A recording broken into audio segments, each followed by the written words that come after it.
with the Sportsman. Now let's meet our announce team who will help to bring the festivities to you tonight. We'll start off as we always do in the paddock. Our roaming ambassador of the Speedbowl, Gary Danko. Thank you, Matt Buckler, and once again, good evening, everybody, and welcome to our NASCAR Dodge Weekly Series presentation as we get for another exciting night here at Waterford Speedbowl. 1 week ago, we saw Frank Mucciacciaro, Alan Coates, Billy Gersh Jr., John Puglisi, Ken Cassidy Jr., and Jeffrey Paul all make their way to Town Fair Tire Victory Lane. The question is tonight, who will be the drivers that will make their way to Town Fair Tire Victory Lane? All the preparations have been made here in the pit area. Now it's time to see if those preparations have paid off. As the drivers, of course, in our Sportsman division work their way out to the racetrack.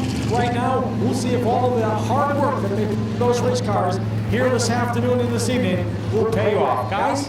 And now joining me in the booth to call the action, back with us at the Speedbowl, let's welcome Kyle Rickey Jr. All right, thank you very much, Mr. Buckler, and good evening, everybody. Sun beginning to pop out once again off of turn number 2 as our first feature event of the evening begins to circulate the speedway, and it is for the Sportsman division, 20 laps a distance. So what do you say we get into tonight's starting lineup? Field continues to circulate. There is your starting lineup for tonight's 20-lap feature event. Starting on the pole from Chester, Connecticut, driving car number 10. It's Darrell Carlson to the outside of the front row, the 52 from New Haven, Connecticut. Annex Racing and JSB Motorsports. The entry for Al Stone III. Row number 2 to the inside, car number 67 from Southington, Connecticut, Ace Oil Company and Al Joy Tire. The entry for Mark Foley to the outside of row number 2, car number 79 from Stamford, Connecticut, Rings and Lumber and Louis Lunch, providing a sponsorship for Jim Procaccini. Third row to the inside, car number 36 from Ashtaway, Rhode Island, Steve Shaw Excavation and Hometown Oil. The entry for Roger Perry, and at his outside, car number 43 from Orange, Connecticut, it is John Puglisi starting 6. 7th starter, car number 86 from East Haven, Connecticut, it is Bill Gersh Jr., and at his outside, car number 80, the current point leader from Old Saybrook, Connecticut, Roots Auto Repair and Paul Verticoil, the entry for Norm Root Jr. 9th starter, car number 38 from Pawcatuck, Connecticut, North End Deli and PMW Marine, the entry for Joe Curioso, and to round out the top 10 starters, the 0 for Dan Darmstadt.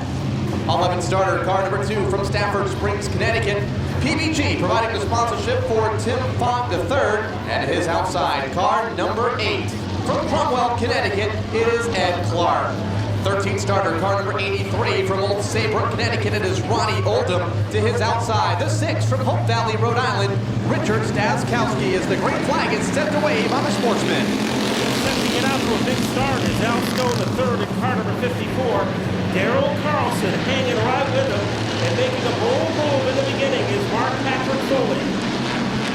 Foley now into that third spot to the inside of the second row as they are still double wide throughout the field. Down to complete lap number 1, nearly dead even at the stripe, but give it to Al Stone III by a whisker as they go back to turn 2. Keep an eye on Jim Procaccini in car number 79. The outside groove is starting to come in, especially for car number 52 of Al Stone, as Stone has hurled his way to the front. Procaccini giving him some static in car number 79. Procaccini gets sideways, doesn't seem to slow him down. And he and Carlson came together racing for second, 3 wide further back, Luke into the outside wall for a moment. Car number 80 gathers it back in without losing any positions, just into the top 10. They are 3 wide further back. Puglisi in 4th as we have a challenge for the lead man in turn 2. And it's Jim Procaccini getting the nostrils of that car underneath Al Stone. Jim Procaccini, who said he is overdue for a win, has checked out in first place. Good battle for third. John Puglisi making a bonsai move underneath Darrell Carlson. Carlson up high, Puglisi down low, side by side for third. Foley about to go under attack by Perry, racing for the 5th position. They go side by side. The 86 is next in line for Bill Gersh. He has Norm Root, Joe Curioso to worry about. They are just into the top 10 as the top 2 begin to break away. Joe Curioso said one of his problems, he has to be more aggressive at the start of races. And right now he is hanging tough with the point leader, Norm Root Jr. in car number 80. At the front of the field, the man with the fastest set of dancing shoes is Jim Procaccini. Here comes John Puglisi, and he is starting to narrow the gap between himself and Al Stone III. Norm Root Jr. trying to weed his way through the field right now in the 8th position, 9th position with Perry, side by side with Dan Darnstedt. 4:10 further up the race for 5th. Here is Gertz to the inside. Carlson up high and give the spot to Kurt up to the 4th position for car number 86. And our security guard turned race driver is having a great run. Joe Curioso, he has moved up to the number 6 spot, and he is taking a bite underneath the 10 car of Darrell Carlson. He is all over that car like a fishnet. They go into the 4th turn, and Joe Curioso has invaded 5th place. Oh, it came together with Carlson and almost got Curioso out of shape. Norm Root is there, and car number 80 will go through the same hole, move the 80 car up to the 6th position, top 2 in points, nose to tail down in turn number 3, racing for 5th. And right now, Gertz in the 86 reeling in the top 3, led by Jim Procaccini in the 79. And Darmstadt in the 0 car, off to a strong start. But the action is up at the front. A foursome battling for the top spot. Procaccini, the drum major in the parade, but also making some music is Al Stone and John Puglisi. Can Puglisi figure out a way to get by Stone? Al Stone the 3rd having a great run here tonight. 2nd, just past halfway. It'll be 8 laps to go at the line. Puglisi in 3rd in the 43 all over his back bumper. Put the Gertz car, number 86, add him into the mix. He is in 4th, a 3-way scramble for 2nd. Puglisi has some elbow room. Here comes Gertz. She makes contact with Puglisi. Puglisi in trouble. He's in the dirt. He's back on the track. Can he stay off the wall? He does, but it costs him 2 positions. And now he gets a little contact from Curioso. So those 2 cars change pleasantries, and Curioso moves into 5th. Curioso moves up 1 more position, pulls Norm Root with him. So Puglisi got a little out of shape with a bit of help in turn number 2, and it'll cost him at least 3 positions. As we have a car spinning, it's Carlson further back. Car number 10 stands. Clark made contact with him, and then Clark plasters the wall. Caution is out, first one of the night with 6 laps to go. And it is for Ed Clark, who got into the outside wall off of turn number 4. After the 10, went for a spin for Darrell Carlson. For 6 laps to go in our Sportsman feature. Al Stone the 3rd in the outside of the front row. Green flag is up. Gertz takes the 3rd spot away. Norm Root dives right down to the bottom in car number 80 to take 4th. And again, Curioso stuck in that outside lane has Perry to his inside. They went side by side for 5th. Roger Perry doing a great job trying to hold off Curioso. Here comes Root climbing to the bottom against Al Stone. Can Root scoot his way into 3rd place? The answer is yes. And the leaders get together further up. Gertz gets into the back end of the 79 of Procaccini. Got both cars out of shape momentarily.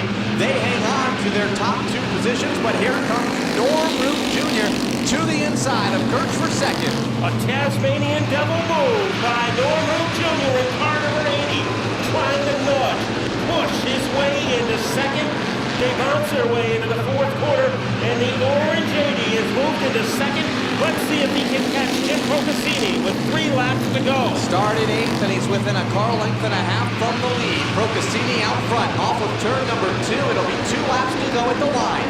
Norm Root in 2nd, Gertz in 3rd. The race is on for 4th between Perry, Puglisi, and Curioso. 2 laps to go, and Procaccini pinches Norm Root off here on the front stretch. Root had a look to the inside and may lose the 2nd spot. A loss of momentum for Norm Root may cost him. Procaccini leads into turn 3. White flag this time, move Gertz up into the 2nd spot.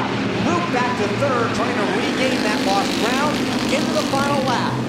It is Jim Procaccini, car number 79, started in 4th, took the lead early and leads down the back straightaway.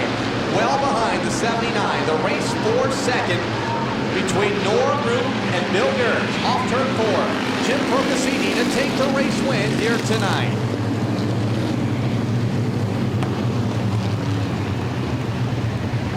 Well, when you look at the big picture tonight, Norm Root has to be delighted with his 2nd place run. But the happiest driver on the Speedway is right here, right now, in car number 79. A man who's sponsored by Louis Lunch, the place that invented the hamburger. Tonight, this man invented an early visit to the lead, and he held on despite some pressure from some of the best drivers that the Speedbowl has to offer. For the second time this year in victory lane, Jim Procaccini. He told Gary Danko earlier tonight that he was overdue, and he had one of the fastest cars in practice, and he was able to maintain that speed all night long. Very aggressive, Jim, tonight in the beginning of the race. Was that part of the plan? Yeah, it was a good race. One caution, we had 50 laps last week. One caution this week, but I needed this win. I lost my father-in-law 2 months ago. This win is for Ed Bowden. Well, a very emotional night for the driver of car number 79. How about a hand for tonight's winner, Jim Procaccini? So he got the job done on the track. And Gary, it's always heartwarming when this man, one of the true veterans of the Sportsman division, comes up with a great performance like he did tonight. Absolutely, Matt Buckler. He did a fantastic job with that machine.